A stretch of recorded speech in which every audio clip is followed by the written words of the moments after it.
आज हमारा India world का 5th पॉल्यूटेड देश है, जिसे लोग the dirtiest country in the world भी कहते हैं। और ये बात सही भी है। आप खुद ही इंडिया के रोड्स को, पार्क्स को, पब्लिक प्लेसेस को कंपेयर करके देख लो दूसरे देशों से। डिफरेंस आपके सामने होगा। हमारी गवर्नमेंट को इसे बहुत सीरियसली लेने की ज़रूरत है, क्योंकि यहाँ 130 करोड़ की आबादी है जो अनहेल्थी एयर अपने अंदर इनहेल कर रही है। यहाँ तक कि पाकिस्तान, बांग्लादेश जैसे कम डेवलप्ड नेशन भी हमसे ऊपर है in terms of pollution index.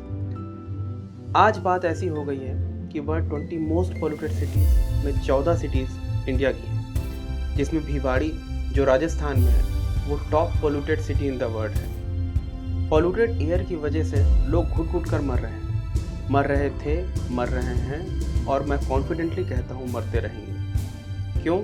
क्योंकि politicians, national clean tribunal, administration, media सब मिलकर हमारा काट रहे हैं। लोग मर रहे हैं, अस्पताल में एडमिट हो रहे हैं, लेकिन सॉल्यूशन तो दूर, हमें तो ये भी नहीं पता है कि इस भयंकर पॉल्यूशन की वजह क्या है। कोई कहता है क्रॉप बर्निंग है, कोई कहता है क्रैकर्स है, कोई कहता है कंस्ट्रक्शन है, कोई कहता है रोड डस्ट है, कोई कहता है पेट्रोल या डीजल है। कांग्रेस कहती है बीजेपी जिम्मेदार है, बीजेपी कहती है आप जिम्मेदार है, और आप कहती है मोदी जिम्मेदार है। इस सज्जन को क्या तकलीफ है भाई? मीनवाइल पोल्यूशन मीटर भी कहता है भैया हमसे ना हो पाएगा, हमें माफ कर दो। एनीवेज, लैंसेट रिपोर्ट की माने तो 2017 में पोल्यूशन किल्ड 1.24 मिलियन इंडियंस, मतलब लोग भुखमरी और बीमारी से ज़्यादा पोल्यूशन से लोग मर रहे हैं। कोई कहता है हिंदू खतरे में है, कोई कहता है मुस्लिम खतरे में है, लेकिन कोई आपको ये नहीं कहता है कि फेफड़े खतरे में है। विकिपीडिया के डेटा के मुताबिक आज भी 40% of municipal waste municipality bodies collect ही नहीं करती हैं।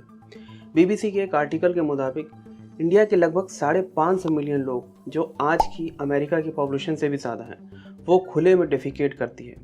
बताइए, इसलिए तो मैं हमेशा कहता हूँ कि खुले में हगना बंद करो, बाहर में जो हगेगा अपना गूं खाएगा, बाहर में जो हगेगा अपना गूं खाएगा। चलिए अब बात कर लेते हैं रीजंस की। किन कारणों की वजह से हमारे देश में गंदगी में चैंपियन है। वेल, इसका पहला रीज़न है पोल्यूशन। ब्लूमबर्ग के एक डेटा के मुताबिक 2/3 of world most polluted cities India की हैं। अब इसमें सबसे मेन रीज़न एयर पोल्यूशन है। बीबीसी के डेटा के मुताबिक 1.6 मिलियन डेथ हुई हैं।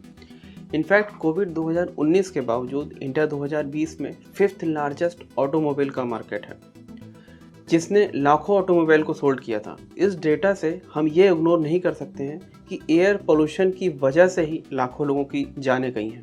दूसरा मेन रीज़न है वाटर पोल्यूशन। इंडिया में 80% वाटर सीवियरली पोल्यूटेड है, क्योंकि लोग अपने घर का कचरा ज़्यादातर अपने घर के पास तालाब या नाले में डाल देते हैं, जिसका नतीजा इंडिया के 38 मिलियन लोग पानी से होने वाली बीमारियों जैसे कॉलरा, टाइफाइड, हेपेटाइटिस से जूझ रहे हैं।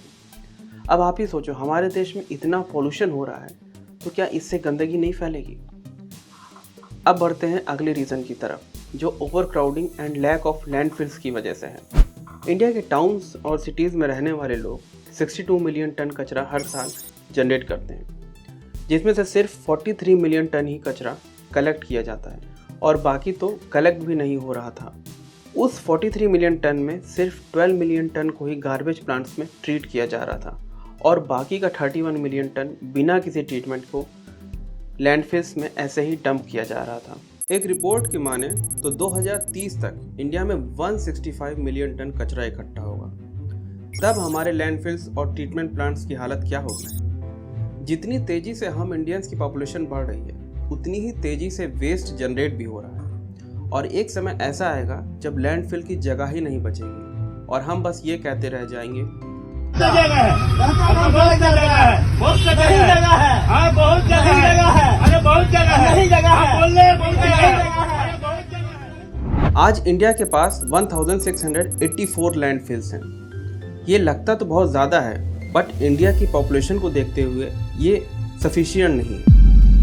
लैंडफिल्स ओवरफिल हो जाने की वजह से म्यूनसिपल बॉडीज़ काफ़ी सारा वेस्ट कलेक्ट ही नहीं कर रही हैं, और जब वेस्ट ठीक से कलेक्ट ही नहीं हो पा रहा है तो इसमें गलती किसकी है?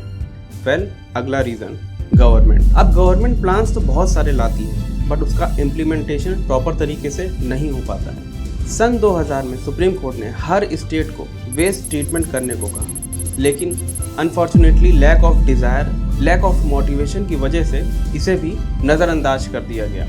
हमारे यहाँ 40% म्यूनसिपल वेस्ट तो कलेक्ट ही नहीं होता है, और यहाँ तक कि मेडिकल वेस्ट जिसके कांटेक्ट में आकर लोग बीमार तक हो सकते हैं, उन्हें तक नहीं हटाया जाता है।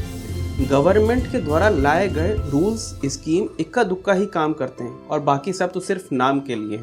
अगला रीज़न है गार्बेज का कलेक्शन प्रॉब्लम। अब जैसे कचरे के डब्बे को ही ले लो, एक तो कचरे के डब्बे की कमी है और जहाँ हैं उनका हाल कुछ ऐसा होता है। हमारे यहाँ garbage segregation, recycling, fermentation, animal feeding, incineration जैसी चीज़ों को फॉलो ही नहीं किया जाता है। इसे ना तो हम फॉलो करते हैं और ना ही म्यूनसिपल वेस्ट कलेक्टर, जिसकी वजह से वेस्ट का ट्रीटमेंट ही नहीं हो पाता है। इंडिया को डर्टी बनाने के पीछे हम इंडियंस का बहुत बड़ा रोल है और इसका सबसे मेजर रीज़न है लैक ऑफ अवेयरनेस। एक सर्वे के हिसाब से इंडिया के एक गांव में टॉयलेट बनने के बावजूद 44% लोग खुले में टॉयलेट जाते थे। स्क्वाड सर्वे के हिसाब से ये बात सामने आई है कि ज़्यादातर लोग जो खुले में टॉयलेट जा रहे हैं, उन्हें ये लगता है कि खुले में डेफिकेट करना उतना ही हेल्दी है जितना कि कोई टॉयलेट में जाना। अब आपको पता है इस सोच की कीमत क्या है? इस सोच की कीमत है 3 लाख लोगों की मौत। लेकिन अभी इनकी गिनती 1 लाख पर पहुंच गई है, जो ये बताता है कि ग्रेजुअली ही सही, लेकिन हम सही डायरेक्शन में जा रहे हैं, हम इम्प्रूव कर रहे हैं। अगला रीज़न है ग्रुप मेंटालिटी। हम इंडियंस की सोच ये है कि जहाँ पर कचरा ऑलरेडी डाल रखा है, जहाँ पर जो लोग वो चीज़ ऑलरेडी कर रहे हैं, हम भी वहाँ पर कचरा डाल सकते हैं, भले ही वो जगह कचरे डालने की ना हो या फिर कोई रास्ता ही क्यों ना हो। गांव तो छोड़ो, आप लोग शहरों में ही कार के बाहर, ट्रेन के बाहर रैपर वगैरह फेंकते हुए मिल जाएंगे। इसलिए तो सबसे मेजर फैक्टर है कि हम इंडियंस को खुद की मेंटालिटी चेंज करना पड़ेगा। हम अपने घर को तो बिल्कुल नीट एंड क्लीन रखते हैं, मगर बाहर इस चीज़ को बिल्कुल भी फॉलो नहीं करते हैं। गवर्नमेंट इन सब को रोकने के लिए स्वच्छ भारत अभियान जो 2014 में लॉन्च हुआ, उसके हिसाब से इंडिया को 2019 तक ओपन डेफिकेशन की प्रॉब्लम से छुटकारा दिलाने का था और 100% वेस्ट मैनेजमेंट को इम्प्लीमेंट करने का था। इंडिया में इस प्रोग्राम के लॉन्च के बाद इंडिया में 9.5 करोड़ टॉयलेट्स बनवाए गए और 5.5 लाख से भी ज़्यादा गाँव को ओपन डेफिकेशन फ्री घोषित कर दिया गया। लेकिन ऑब्वियसली इसे 100% सक्सेसफुल बनाने में थोड़ा टाइम लगेगा। अब इसके पीछे कुछ रीज़न्स हैं। पहला रीज़न है टॉयलेट का दूर होना, मतलब गवर्नमेंट जो टॉयलेट बना रही है वो लोगों के घरों से दूर थे। इसकी वजह से लोगों को टॉयलेट जाने में बहुत प्रॉब्लम आ रही थी और इसलिए लोग ओपन डेफिकेशन को कंटिन्यू कर रहे थे। दूसरा रीज़न है गवर्नमेंट से पैसों का लेट मिलना। गवर्नमेंट ने हाउस होल्ड में टॉयलेट बन जाने के बाद पैसे देने की जो स्कीम रखी थी, जिसके मुताबिक पहले लोगों को खुद के 14 से 15 हज़ार रुपये लगाकर बनाने के बाद रिक्वायर्ड डॉक्यूमेंट्स दिखाकर 14 से 15 हज़ार रुपये वापस मिलना था। लेकिन प्रॉब्लम यह है कि एवरेज हाउस होल्ड की इनकम ही सिर्फ ₹8,931 है। अब जो कमा ही 8,000 रुपये रहा है, वो भला 15,000 रुपये का टॉयलेट कैसे बनवाएगा? तो ऑब्वियसली वो लोग इस स्कीम का फ़ायदा नहीं उठा पा रहे हैं। गवर्नमेंट ने अगला प्रोजेक्ट लाया नमामि गंगे। इससे पहले गार्बेज को ट्रीटमेंट प्लांट में डालने की बजाय सीधा गंगा के पानी में ही डाल दिया जाता था। इसमें 310 प्रोजेक्ट सैंक्शन थे और एक न्यूज़ आर्टिकल के मुताबिक इंडिया ने 310 में से 116 प्रोजेक्ट को 2020 के शुरुआत में ही पूरा कर लिया था। गवर्नमेंट के इतने सारे प्रोजेक्ट और स्कीम तब तक सक्सेसफुल नहीं होंगे जब तक हम और आप अपने लेवल पर स्टेप्स नहीं लेंगे। और गांव तो छोड़ो, शहर के पढ़े लिखे लोग भी कहीं भी थूक देते हैं, कहीं भी कचरा फेंक देते हैं।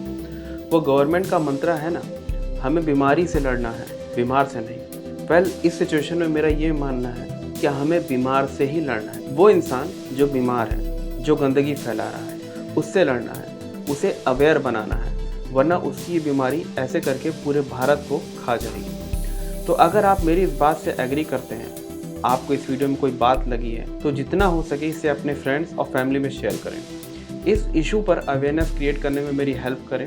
अगर सब्सक्राइब नहीं किया तो सब्सक्राइब कर लें। मिलते हैं अगले वीडियो में, तब तक के लिए जय हिंद।